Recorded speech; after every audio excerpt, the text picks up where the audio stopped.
All right, welcome back to day 5 of my split, the final day of the week.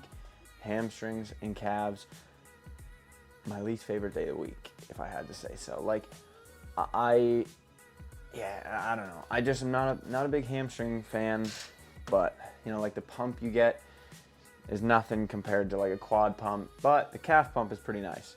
Also too, like RDLs, man, legit take it out of me. But with that being said, final day of the week, important day for me though. As much as I dislike it, I think hamstrings are pretty much my weakest muscle group. But per usual, we're starting out with calves.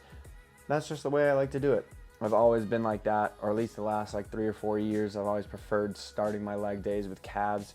One, it's just nice to like focus on your weak point first, but also two, it's kind of nice to like warm up and like get into the right mindset before you go into like your heavy movements like an RDL or a hamstring curl. I'm also making my pre like simultaneously, so I'm about to go now hit quads. And if you watch the last quad day, you know I'm about to get like destroyed for the next hour and a half or so. But as you can see, between sets, I always will just like stretch my calves a little. Sometimes I'll just like get in whatever you want to call it, like a static hold, I guess, and just go up, do a calf raise, and just hang out there and just try and put as much blood as I possibly can to my calves between sets, and then yeah, just stretch them out, make sure they're feeling good. And for calves, I typically only take like a minute and a half rest between each set at most, I would say. But 2 sets here.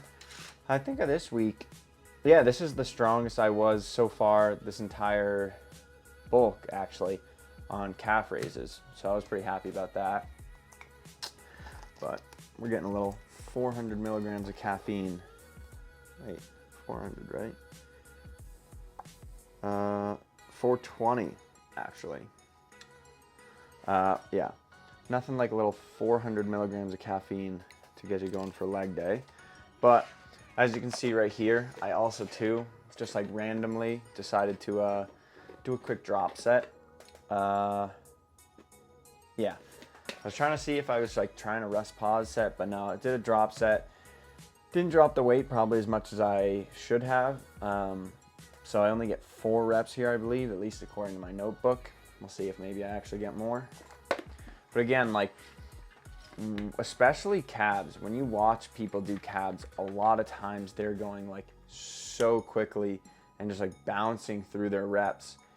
If you can start training calves where you're like at the bottom of the movement holding that stretch position and at the top of the movement holding the contraction, I'm telling you, once you start doing that and you start training heavy, like 5 to 8 reps, and you do them like 3 times a week, your calves will grow. Trust me. I mean, mine have grown ½ an inch in 3 years. ½ an inch isn't a lot though, in my opinion. Moving on, we got some kneeling hamstring curls, single leg. Haven't done these, like I want to say ever. I've never really done these consistently. I've probably tried them a few times, but the seated hamstring curl was taken, so I was like, all right, I'll mix it up. It is really awesome. I will say I was incredibly humbled. I could do like, I mean, I think it was in kilograms for some reason, but I did like 20 kilograms, whatever that is. The only thing I don't like about it, and you can kind of see, is once my form or like my hamstring starts to fatigue. Also, I'm sorry for the angles, man. Like I don't know where I'm supposed to film hamstrings, like, you know what I mean? But anyways, you can see that kind of once my hamstrings start to fatigue and reach failure, I like am throwing, I guess, like my hips up a little bit, or like throwing my butt up into the air, or at least the left side or whatever side I'm working, just to try and like get the weight up. And obviously if you're in like a seated hamstring curl, you can't really do that. Like it's pretty hard to cheat the reps like that. Whereas this makes it like a little bit easier to cheat, but like in a bad way, if that makes sense. Like I don't want to have to like cheat reps, but again, so like you can see I'm trying to keep my hips pushed into the pad and not let them come off. But once you hit failure, it is kind of hard not to throw your waist or your hips off of the pad a little bit. But again, right here, we did 3 total sets. 3 total sets, because again, the first set I actually got a little bit more reps than I was thinking. Then the second set, I was like, all right, like maybe I can do this. I didn't get nearly as many as I thought I could. And my form, like looking back, it's pretty solid right until like right there. That end point where I kind of am kicking my butt up just a little bit to get that like end rep. But overall, it did feel really good. Like the contraction is gnarly, like almost painful. Doing these kneeling hamstring curls, the contraction like legit feels like my hamstring is legit, like just gonna cramp up, but I don't really get like that much of a stretch as opposed to if I did like lying hamstring curls or seated hamstring curls. So we'll see. Maybe I'll keep these in the split. But again, like you can see on that rep especially, that was like not a very good last rep. So drop the weight here again to actually 5 kilograms less than the first set. And I'm just trying to really focus on the squeeze, trying to control the weight and not throw my hip up like I was in those other sets. But yeah, I will say this machine kind of like, I don't know, I don't know how it's so heavy. Like I can do pretty not significant. I can do a lot more on like a lying hamstring curl and a seated hamstring curl. And even if I did single leg on those machines, the difference in like weight that I can do on those versus this was so drastic. And you can kind of see right here, I just picked up the pace of the reps because again, I was kind of burnt out at that point. I was already at 9 reps and I was just like, I don't know, this exercise was sort of like a feeler exercise in the sense that because I haven't been doing this ever, really, I didn't know how many reps I was going to get. I didn't know how I was going to feel. And that's why I'm so huge on like log booking all my workouts, is because now next week, or I guess this coming week, when I train hamstrings, if I do decide to do this, I know exactly like where to start with what weight. I know where my form was breaking down, and that way I don't like waste sets. Because I think that's what happened to me a lot when I was younger. I think that happens to a lot of people in general, is they don't really know how much they can do. They have like a general idea, but they might do like a set of 75 on like incline dumbbell press or something and be like, wow, that was way too easy. And now they've like somewhat fatigued themselves, and then they do like a set of 85. They're like, oh, that was still too light. But it's like if you had written that down or tracked that on your phone, then if you had gone in, you'd be like, okay, I know that I should start at like 90 for my first working set. But again, the usual, moving into barbell RDLs. Pretty happy with this. Like 3 plates is now, I mean, it's definitely not feeling light. But this was the first time this bulk that I was able to do multiple sets of 315, 2 sets to be exact. First set we get 8, second set we get 6. I will say, watching it back, like I definitely have a little bit too much like whatever you want to call it, curve in my lower back. Like I need to get my chest up a little bit more, because again, that's what's gonna like destroy your lower back over time. Second set I think I do a little bit better because I watched it back, but still not great. And then for me, for RDLs, like the cue that I kind of think about is if you had like a wall behind you, trying to like when you hinge at your hips, trying to push your butt back to that wall throughout the entire rep, like the whole time. Obviously not the concentric. Concentric, you're like squeezing your butt on the way up, but on the eccentric, you're pretty much just thinking about pushing your butt as far back behind you as you possibly can when you hinge at the hips.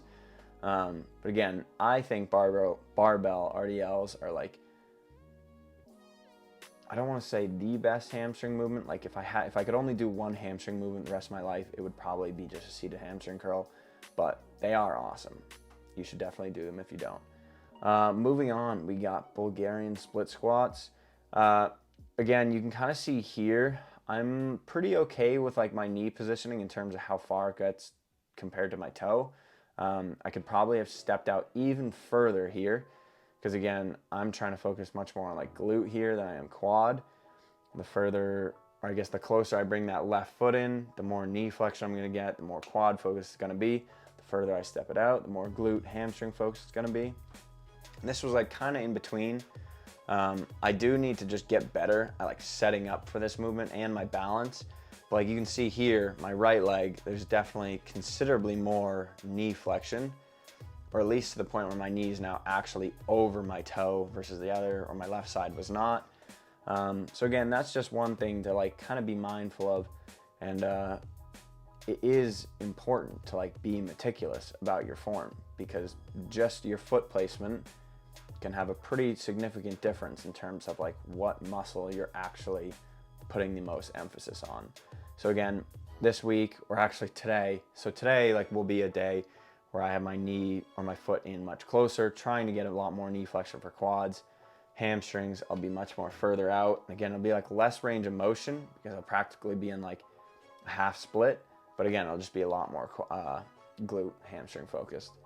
And then you already know the adductor machine. I have been doing that, like this year is the first year that I really started doing this like heavy working sets every single leg day.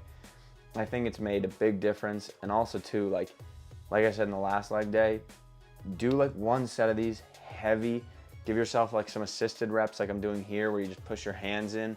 I'm telling you, man, the pump you get from this is absolutely insane. Like better than any other leg exercise, honestly. It's crazy, it's painful, but it's worth it. Quick little leg flex. We got work to do. We gotta get them a lot bigger. But that short and sweet is just a nice, or that's my day 5 hamstring focused leg day. A little bit of calves, not much glute, not much else, mostly just hamstring calves. But that is the end of my split, day 1 through 5. So if you haven't watched the other days, go give those a watch. Yeah, I'm excited. So this is like my now 2nd week going through everything. I've made a couple tweaks here and there, but nothing drastic. And like yesterday I trained chest, day before was back. My lifts have been so good. The soreness is insane, despite the fact that I haven't really increased the volume that much. And yeah, fired up to keep bulking for, we'll see how long. But yeah, if you like, oh, also I didn't even say, I don't say it much. If you like the video, make sure to subscribe. And if you do like the video, or don't, that's fine. That's fine. Very least you can do is have a good day. Take care now. Bye-bye then.